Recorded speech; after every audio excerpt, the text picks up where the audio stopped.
Vamos a continuar nosotros y tenemos bien asesoría migratoria en esta mañana. Desde ya todos están invitados a que consulten a través de nuestro WhatsApp, porque siempre tenemos a Heriberto Rivera, siempre dispuesto para poder responder a sus preguntas. Hoy vamos a hablar, fíjense, de este tema importante y es si se puede negar un proceso migratorio. Así que adelante, Heriberto, bienvenido, ¿cómo está? Buenos días, Pam. Buenos días a ustedes, los televidentes. Es un placer estar contigo nuevamente y tenemos un tema interesante que creo que al hablar de él muchas personas se podrían relacionar un poco con él. Definitivamente, Heriberto. Bueno, me gusta de que nos acompañe aquí en la sala, así que muchos pueden poner todavía mucha más atención. Y la pregunta es esa, ¿se puede o no se puede negar el proceso migratorio? Procesos a diario. Aquí en la Embajada Americana los cónsules tienen la autoridad de negar o detener un proceso migratorio que puede estar detenido por meses, a veces años también, o también negar un proceso migratorio por ciertas inelegibilidades. Lo mismo las oficinas de migración, aunque la mayor parte de las veces puede decir que la mayoría de los procesos migratorios los pueden emitir, pero en ningún proceso migratorio, eso lo digo a todos mis clientes, no hay garantía que un proceso migratorio se lo van a otorgar a una persona. Entonces sí pueden negarlo, esos procesos, pero uno tiene ciertas medidas, perdón, tiene la posibilidad de poder posiblemente en el futuro apelar. Disculpe un poquito. Totalmente. Así que si ustedes tienen consultas al respecto, es muy importante que las puedan colocar en este momento a través del WhatsApp 7893-7749, porque estamos hablando sobre si se pueden negar estos procesos migratorios. Y ya Heriberto nos está comentando que sí se puede negar. Ahora bien, es muy importante conocer de repente, porque hemos visto que se presentan muchas estafas, a veces se presentan personas que no tienen la autoridad para hacer esta negación, y yo quiero hacer esa consulta también. ¿Quiénes son los que pueden negar estos procesos? Porque me imagino de que hay autoridades delegadas para esto. Mira, un cónsul en la Embajada Americana podría detener o negar un proceso. Él tiene la autoridad para hacerlo. Estamos hablando de dos, visas de inmigrante y no inmigrante. Visas de inmigrante serían las personas que van a ir permanentemente a Estados Unidos, de no inmigrante. Visas que pueden ser de turista o pueden ser visas a largo plazo de no inmigrante, de estudiantes, religiosas. Entonces ellos tienen la autoridad de poder negar esos casos. El oficial de migración también lo puede hacer en Estados Unidos y vemos cada rato procesos que han sido negados. ¿Y cuál es la diferencia, Heriberto, de una visa de inmigrante y una visa de no inmigrante? Inmigrante, lo dice. Cuando te dice inmigrante, tú vas a emigrar, te vas a quedar, la residencia. Muchos dicen, pues me dan la tarjeta de residencia, pero lo que emite la embajada es una visa, que dice Immigrant Visa, que te va a permitir obtener la residencia en Estados Unidos. Al ingresar te procesan esa, la que llaman Green Card. La de no inmigrante es la visa que personas pueden obtener por corto o largo plazo, pero que tú tienes que regresar a tu país después de cierta cantidad de tiempo. Por ejemplo, una visa de trabajo como la H1B la pueden dar hasta por 6 años. 3 años renovable a 3 años más. La visa L1, que es otra visa de no inmigrante que es a largo plazo, de intracompany transfer o transferir un ejecutivo de una empresa, puede ser hasta 5 años. Es de estudiante, también puede ser 5 años o más también, te puede extenderla. Son visas de no inmigrante. La de turista, la visa de tránsito, la visa de tripulantes, son todas esas visas de no inmigrante. Pero también los cónsules tienen derecho a negar esas visas dependiendo si la persona tiene una inelegibilidad o no califica para la visa. Ok, bueno, vaya prestando muchísima atención, ¿verdad? Ahora bien, Heriberto, ¿qué alternativas tiene una persona que le ha sido negado su proceso migratorio? Me imagino que todo depende del proceso que le fue negado. Claro, mira, vamos a decir, mucha gente llega a mi oficina y me dice, me negaron mi residencia. Sí. Cuando determinamos y cuando vemos toda la información, determinamos que no fue negada, sino fue detenida. La pusieron bajo un proceso administrativo. Pero quiere decir, si te ponen bajo un proceso administrativo, que tal vez haya la posibilidad que te la puedan negar también en el futuro. Porque tienes tal vez una inelegibilidad migratoria, tal vez necesitas un perdón, te detuvieron el proceso en ese momento.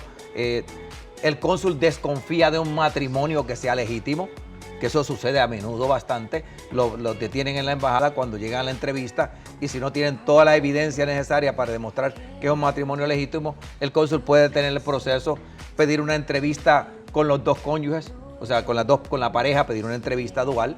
Y en ese momento, después de la entrevista, se determina qué va a suceder. Y en muchos casos, hemos tenido casos que lo detuvieron, hicieron esa entrevista y negaron la residencia.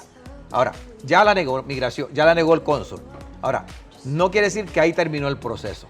Él negó emitir la visa de inmigrante, pero aún no puede apelar la decisión del cónsul, pero no al cónsul. Lo puedes apelar a migración. Ya el cónsul lo devuelve a migración y uno tiene el beneficio de poder apelar a migración. ¿Por qué me negaron esa residencia a mi cónyuge? Y demostrar o llevar evidencia o enviar evidencia que sí es un matrimonio legítimo, que a veces los cónsules no tomaron en cuenta esa evidencia, pero el oficial de migración lo toma en cuenta y podría restituir ese proceso migratorio. ¿Podríamos elaborar más de estos casos de visas negadas, de inmigrantes negadas a cónyuges, para que podamos entender mejor? Sí, mira, cuando tú vas a una entrevista en la embajada, de casi todas las categorías tú tienes que tener cierta evidencia de la relación. En la del cónyuge es más importante aún tener evidencia de que existe una relación legítima. El mero hecho de tú tener una partida de matrimonio, estás casado, sí, pero no significa que tienes una relación legítima. Hay mucho fraude en los matrimonios. Para mí, si buscas, es uno de los beneficios migratorios. Ni viven juntos. Es uno de los beneficios migratorios donde más fraude hay. Sí. Entonces, especialmente cuando hay diferencia de edad también. Aunque yo he visto casos que no hay diferencia de edad y tienen desconfianza de que sea la relación legítima. Entonces, nosotros preparamos al cliente para ir a esa entrevista, llevar fotos, si el cónyuge ha enviado remesas, que lleve remesas, todo lo que tú puedas llevar, cómo se comunican ellos. Usualmente si hay hijos, en la pareja no hay problema. O sea, tener hijos ya creo que es algo bastante legítimo, que es una relación legítima también. Pero muchos no tienen hijos, llegan a la entrevista sin fotos, sin anillo. Vienen y el cónsul desconfía, le hacen una entrevista dual y las respuestas son muy diferentes entre la pareja. Ya yo he visto muchos casos. Le pregunta, ¿cuándo te casaste? El varón dice una fecha y la hembra dice otra fecha. ¿En serio? Entonces, ¿cuándo se conocieron? ¿Dónde se conocieron? Y empiezan a hacer ese estilo de preguntas y fallan la entrevista. Y ahí el cónsul tiene base para decir, desconfío de este matrimonio. Entonces, es bueno uno cuando va a esa entrevista estar bien preparado. No estoy diciendo que cometa fraude. Estoy diciendo que a veces he tenido casos de parejas. Un señor me dice, mire, a mí no me gusta tomarme fotos primero. No me gusta, salgo mal en todas las fotos. No me recuerdo de las fechas. Yo sé que me casé con ella, pero no sé cuándo. Así te habla la gente. Entonces, y tú tienes muchas personas aquí que vienen, son personas, no voy a decir de escasos recursos, o personas que viven en lugares que no están acostumbrados a tomarse fotos. Sí. Y dicen, una pareja que, mire, nosotros no, ¿por qué no vamos a tomar fotos? Entonces, pero eso lo toma en cuenta el cónsul. Yo se lo digo al cliente, mire, es importante tener fotos de su ceremonia de boda. Hicieron cuando se casaron ante el abogado que los casó, el notario, con la familia, se hicieron una fiestecita, aunque sea con un cupcake, cortar ese cupcake, sí, y tener fotos mostrando que hubo una celebración. Cuando tienes esa evidencia, usualmente en la entrevista no tienes problemas. Cuando no la tienes, puede haber problemas. Bueno, de verdad que sí que hay que prestar atención a todos esa evidencia, ¿verdad? Claro. Que de repente hay que tener, y probablemente no siempre va a ser el caso de que sea un fraude el matrimonio, pero si usted tampoco está preparado, también le puede ir mal. Mira, yo tenía casos cuando estaba aquí en la Embajada Americana, en la oficina de migración, que llegaban un ciudadano americano, que a veces sentía un poquito, yo por ser ciudadano americano me decían, yo veía un poquito de arrogancia y le decía, mire, tratando de ser diplomáticos con ellos, el que usted se haya casado con ella, yo lo comprendo, están casados, pero el certificado de matrimonio, partida de matrimonio, no me dice a mí nada. Dice que ustedes se casaron ante un abogado.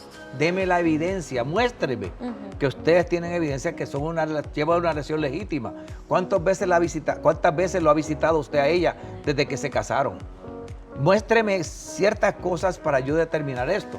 Por ejemplo, tengo una pareja, rapidito esta experiencia, llega a la embajada, no eran mis clientes, llegó a la embajada la señora, el esposo residente la había peticionado y el cónsul le pregunta, desde que se casaron ustedes, ¿cuántas veces te ha visitado él? No me ha visitado. ¿Y cuánto? Llevaban casi 3 años de matrimonio. Se llegó, vino a casarse con ella, se fue y la peticionó, pero nunca la vino a visitar. Entonces, ¿qué va a pensar el cónsul en ese momento? Yo no lo culpo a él por desconfiar. O sea, tienes un matrimonio, supone por lo menos cada 6 meses, cada año venga a visitar a tu esposa. Claro. Y ahí es donde los cónsules se determinan o llegan a la conclusión que tal vez puede ser una reacción legítima, pero ellos dicen, aquí no hay legitimidad con lo que yo veo. No tiene la evidencia para yo decir que es una reacción legítima. Súper bien. Bueno, si hay consultas, nuevamente les digo, 7893-7749, ese es el WhatsApp de Hola El Salvador y es la forma en la que nosotros vamos a responder sus consultas. Si usted está en algún proceso migratorio, trámite de visa de residencia también, si alguien lo ha peticionado, porque eso es lo que nosotros estamos hablando en esta mañana, sobre si se puede negar estos procesos migratorios y aprendiendo sobre asesoría migratoria, ponga ahí, ¿verdad? La consulta, Heriberto, esta es la primera parte, claro. Pero tenemos una segunda, como siempre, para responder dudas y para continuar con más preguntas. ¿Le Aquí parece? Vamos a estar. Ok, perfecto, vamos a continuar. Muy bien, y aquí miren, ya nos está dando hambre con Heriberto, porque más adelante usted ya va a ver todo lo que tenemos aquí en Hola El Salvador, pero antes de eso, usted ya sabe que tenemos una segunda parte de nuestra asesoría migratoria y hay que hablar sobre si se puede negar un proceso migratorio. En resumen, ya Heriberto nos dijo que sí, ¿verdad? Y nos quedamos en la primera parte donde nos estaba dando ciertos consejos para que no nos nieguen o para que la probabilidad sea más baja, ¿verdad? De poder negar un proceso migratorio a un cónyuge, porque se cometen muchos errores. Entonces, Heriberto, sigamos hablando un poco sobre qué son inelegibilidades permanentes y cómo afectan estos procesos. Pues mira, las inelegibilidades permanentes podemos decir que es cuando una persona ha cometido un delito, ha sido deportado o fue ilegal, estuvo indocumentado en Estados Unidos, tiene una inelegibilidad. Vamos a ver una inelegibilidad. Y hay inelegibilidades que dentro de esas que he hablado pueden ser a largo plazo, 5 años, 10 años o de por vida también. Y ahí es donde muchos se enfrentan a problemas cuando van a la embajada americana, que desconocen la ley, ellos han hecho sus procesos a veces, o la persona que les ayudó solamente sabe llenar formularios y desconoce los procesos migratorios. Tengo, por ejemplo, te puedo hablar de un caso reciente. La señora llegó a la sección consular, tristemente la madre de un ciudadano en Estados Unidos. No entiendo por qué le hicieron un proceso de la manera que se lo hicieron a ella, porque pudieron haberle dicho todo esto dentro de Estados Unidos antes de venir a El Salvador. Pero llega a la embajada americana y el cónsul le dice, mire, señora, usted no tiene derecho a un perdón migratorio. Le habían hecho un perdón migratorio en Estados Unidos por ilegalidad, que se puede hacer dentro de Estados Unidos, pero la señora un tiempo cometió un fraude, hace muchos años atrás, al intentar sacar una visa. Llega a la embajada y el cónsul le dice, usted no califica para residencia porque usted cometió fraude tal fecha. Y esa inelegibilidad es permanente. Lo triste que por medio... ya nunca se le iba a poder dar. Hay perdones para fraude, pero un hijo no lo transmite. Para fraude solamente puedes conseguir perdón mediante un padre de uno, o el cónyuge. Y ella no tenía ni un padre residente o ciudadano, ni un cónyuge residente o ciudadano. Por ende, el hijo no le transmite el fraude a ella. Entonces ella está aquí en El Salvador, pero no puede regresar a Estados Unidos, a menos que uno de sus padres se convierta en residente, que yo lo dudo que lo pueda hacer, o que se case con un residente y un ciudadano. Ahí la señora va a estar aquí sin poder recibir un perdón migratorio, a menos que la ley cambie en el futuro. Eso es una inelegibilidad permanente en este caso, porque no puede obtener ese perdón migratorio. Ok, perfecto. Estamos aprendiendo un poco más sobre esta ley migratoria, ¿verdad? Para que todos ustedes no vayan a sufrir ningún tipo de estafa. Y desde ya, nuevamente invitarlos a que pongan sus consultas a través del WhatsApp. Ya hay algunas por ahí, recuerde, es el 7893-7749, donde ustedes ahí nos pueden colocar sus preguntas y nosotros con mucho gusto también las vamos a responder. Por ahí preguntan que si es posible hacer un cambio de estatus dentro de Estados Unidos, es decir, ingresar como turista con una visa, dice B1, B2 creo que menciona, y cambiar a visa de estudios F1 sin salir de Estados Unidos. Pregunta que si es posible, ¿cuál es el procedimiento? Mira, un cambio de estatus se puede hacer en Estados Unidos. Tú entras con en este caso, puede entrar con su visa de estudiante. No estoy recomendando que lo haga, estoy diciendo lo que permite la ley migratoria. Porque si tú haces esto adrede, también no es algo que tú supones que hagas, decides mientras estás dentro de Estados Unidos. Entras, quieres cambiar, tienes que hacerlo mientras estás legal con tu visa. Tienes que estar legal con tu visa B1 o B2 dentro de ese tiempo. Tienes que conseguir el I-20 de una institución educativa. Tienes que presentarse a esa institución educativa para que te dé la documentación necesaria. Y después que tienes el I-20, donde dice que vas a estudiar a esa institución educativa, someter el formulario I-539 a migración, solicitando el cambio de estatus. En ese momento también debes tener, por ejemplo, si lo estás haciendo dentro de Estados Unidos, demostrar cómo te vas a sostener dentro de Estados Unidos, una carta de sostenimiento mediante una persona que pueda ser tu fiador. Son documentos que hay que sometérselos a migración para ver si ellos te permiten cambiar de estatus de una visa B1 o B2 a la visa F1 de estudiante. Ok, perfecto. Ahí está tu respuesta, amigo, también.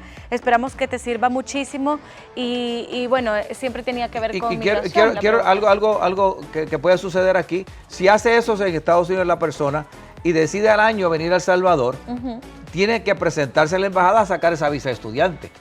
Porque si no lo hace, regresar como estudiante no va a poder. Porque para poder, si sales del país y regresar, tienes que tener una visa de estudiante si vas a ir a estudiar. Y a veces hay impasse porque el que tú hayas hecho, si inmigración te lo permitió, lo hiciste legalmente. Pero a veces los cónsules te toman en contra que tú hayas utilizado tu visa de turista para ir a hacer de esto dentro de Estados Unidos. Mejor es obtener el I-20 y sacar la visa de estudiante aquí en la Embajada Americana. Ok, bueno, sí. Ahí está tu asesoría, mi amigo. Gracias, Heriberto, por siempre responder. También dice, buenos días, licenciado. Mi pregunta es, mi hermano entró ilegal a Estados Unidos, migración lo detuvo y a él le pusieron grilletes, creo que dice, que se lo quitó, se cambió de estado y no fue a corte. Él se acaba de casar, dice, y le ha dicho un abogado que le va a arreglar su estado migratorio para que él sea residente. ¿Será posible? Por su aclaración de antemano, gracias. Primeramente, él cometió un delito grave en quitarse el grillete. Primeramente, eso es un felony. ¿Qué es el grillete? Es que te pone algo que emite una señal para que tú estés, así le dicen un grillete. Para mantenerte en control donde tú vas a estar, así por el estilo. El que se lo ha quitado él sin consultar las autoridades es un delito, es un felony, primeramente. Si él no fue a corte, él tiene una inelegibilidad migratoria de 5 años, se llama Failure to Attend Removal Hearing. No fuiste a una corte migratoria, desacato a la corte migratoria, te da un castigo, de 5 años desde que sales sin poder regresar. No hay perdón en 5 años. Entonces, si el abogado le está diciendo te voy a sacar la residencia, para mí lo está estafando. Porque para que él pueda obtener residencia, aunque se haya casado con una ciudadana, tiene que salir del país por 5 años. Ahora, ¿qué se puede hacer? Se le puede solicitar a la Corte de Inmigración que le remueva esa deportación, a ver si lo acepta la Corte de Inmigración. Pero si no le remueven esa deportación o es en ausencia, él no tiene derecho a sacar residencia dentro de Estados Unidos. Para mí es una estafa lo que le están haciendo y primeramente por haberse quitado el grillete, dudo que le remuevan esa deportación. Al contrario, puede ir preso al tratar de reportarse a migración, porque cometió un delito grave. Infringió. Que tengan cuidado, creo que lo están estafando.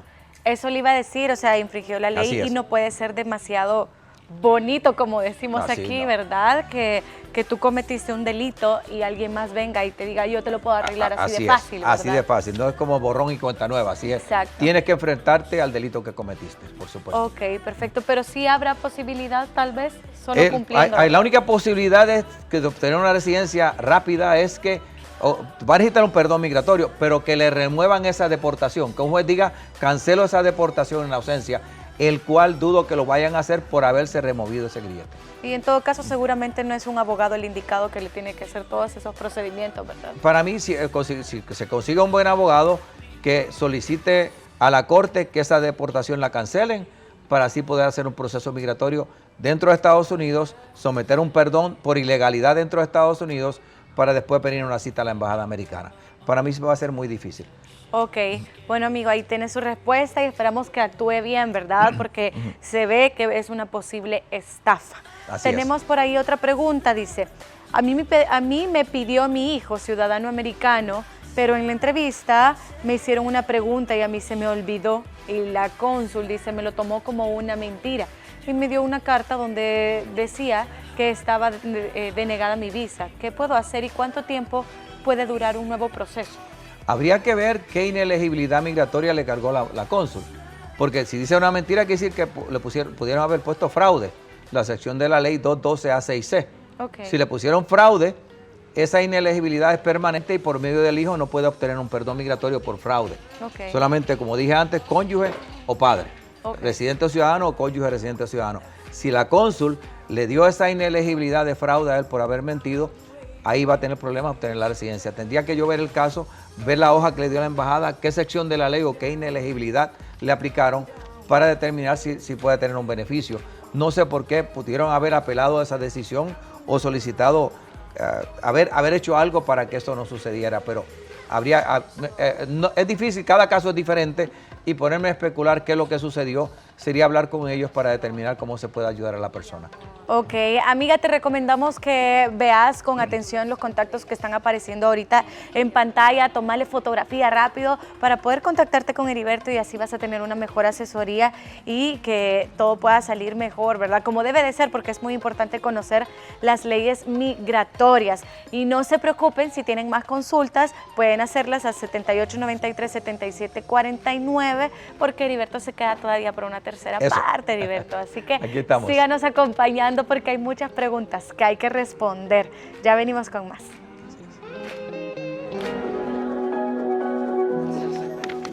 Mira, Dani, no te comas mi elote, ¿oíste? Aquí a Heriberto apártenle también.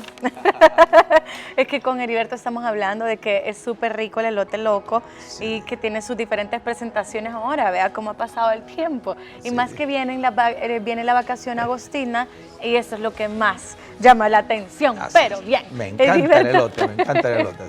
Sí, súper delicioso. Ahí tenemos ya las preguntas, ¿verdad?, que nos hacían falta a través de nuestro WhatsApp sobre procesos migratorios. El tema principal es si se puede negar un proceso migratorio. Ya Heriberto nos decía que sí, y muchos de ustedes aprovechaban para ponernos, ¿verdad?, sus consultas y decirnos en qué proceso se encuentran o algún consejo migratorio también que Heriberto pudiese darles para poder ayudarles. Ahí anteriormente, Heriberto, habíamos visto que incluso había hasta una posible estafa. Así es. Yo creo que eso es un tema que se puede aclarar muy bien porque no todo lo que se ve perfecto y demasiado bueno puede ser real. No, tiene mucha razón. Mira, hemos hablado en el programa de estafas muchas veces. Sí. Los diferentes tipos de estafas que hay, tanto aquí como en Estados Unidos. Y hay que tener cuidado cuando alguien te ofrece algo muy bueno para ser verdad. O sea, yo cometí un delito federal, y me están diciendo que el abogado que me puede arreglar y así de fácil le va a agarrar miles de dólares y usualmente estos procesos no salen. Sí. Tienen que tener mucho cuidado cuando nos sometemos a una persona, hay que buscar una segunda, una tercera. Yo tengo clientes que a veces buscan una cuarta opinión antes de invertir tanto dinero. Es decir, tener mucho cuidado. Las estafas están a la orden del día, es como una epidemia. Totalmente, así que amigo, busque más opiniones. Aquí ya tiene la de Heriberto y si quiere buscar otra más, también bienvenida. Por ahí dice, ¿cuánto tiempo se tarda el proceso, la petición de cónyuge cuando el peticionario es residente en Estados Unidos? Mira, tristemente esa categoría que es F2A, que los últimos 5 o 6 años estaba saliendo bastante rápido, durante la pandemia empezó a retrasarte el tiempo y para el mes de julio estaba la fecha de prioridad, creo que para septiembre del 2020. Tristemente, para el 1 de agosto, las fechas de prioridad de esa categoría se han disparado, se han ido hacia atrás y están en 2017, creo que agosto, septiembre de 2017. O sea que para que salga un proceso, de acuerdo a lo que dice las fechas de prioridad, efectivas el 1 de agosto, el proceso para cónyuge residente va a tardar más de 6 años. Ok. Así es, muy, muy triste verlo, pero está sucediendo y esa categoría estaba saliendo casi igual que la de un ciudadano americano. Ok, ahí estaba tu respuesta, amigo o amiga.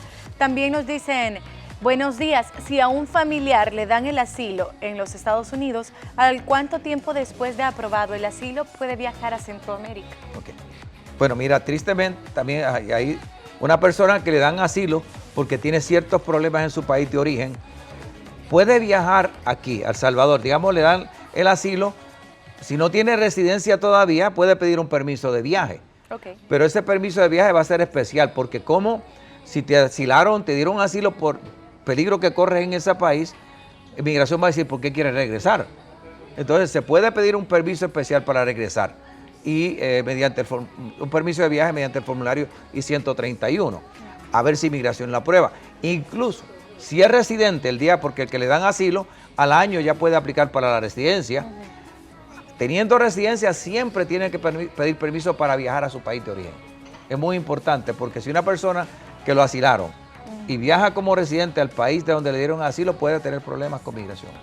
Hay que tener mucho cuidado en eso. De hecho, conozco un caso, Heriberto, y se lo expongo porque yo me quedé con la duda, que había sido, se había ido a Estados Unidos por asilo político, ¿verdad? Porque vivía en zona conflictiva en nuestro país. Y luego se casó y obtuvo la ciudadanía. Sí. Compró su boleto ya para regresar a El Salvador como turista nada más, y Migración la detuvo y le dijo que si venía ya no iba a poder regresar. ¿Por qué se dan esos casos? Porque tú te asilaron, te dieron un asilo, porque tú de ese país tu vida corre peligro si regresas. ¿Por qué quieres regresar? No porque ya, entonces pueden decir cometiste fraude en el asilo porque vas a regresar como Pedro por su casa a entrar a tu país sin problema. Entonces tienes que tener mucho cuidado. Cuando uno es asilado, se supone que al país de origen no regrese. Y si regresas, tienes que pedirle permiso a Migración. Aunque yo ya tenga la ciudadanía. Aunque tenga, así es. Ok, perfecto. Eso te lo voy a verificar, pero creo que sí. Pero déjame, esa pregunta que me han hecho, como residente, sé que tienen que pedir permiso. Como ciudadano voy a chequearte y te la voy a contestar el próximo lunes. Ok, perfecto. Creo que también puede ser un muy buen tema, ¿verdad? No, hemos hablado así, lo podemos conseguir ese tema, pero usualmente hay respuestas que no las tenemos y es una que no tengo y no quiero dar falsa información. Así que vamos a conseguir la respuesta. Me encanta. Muy bien. Tenemos la última pregunta y dice, ¿cuál es el proceso que tengo que seguir si he cometido delito en El Salvador y ahora mi mamá me quiere meter en proceso de residencia? ¿Tengo algún problema? Podría tener problemas porque aunque el delito haya sido cometido en El Salvador, no sabemos qué tipo de delito, cómo lo va a categorizar Migración o el Departamento de Estado, si un crimen menor, un crimen grave. Entonces, a la hora, si lo peticionan, a la hora de llegar a la sección consular, el cónsul, dependiendo del delito, puede decir tienes que pedir un perdón migratorio o no tienes derecho al perdón migratorio por el delito que cometiste. Por ejemplo, si es relacionado con drogas, el delito por drogas, depende de la cantidad y el tipo de drogas, no hay perdón para ese delito. Hay otros delitos también gravísimos, secuestro, asesinato, lo que sea, esos, o intento de asesinato, portación de armas, todos esos delitos pueden tener problemas a la hora de ir a la embajada. La idea sería poder platicar con esta persona y asesorarlo antes para que no empiecen a invertir mucho dinero en un proceso migratorio que tal vez ni va a salir.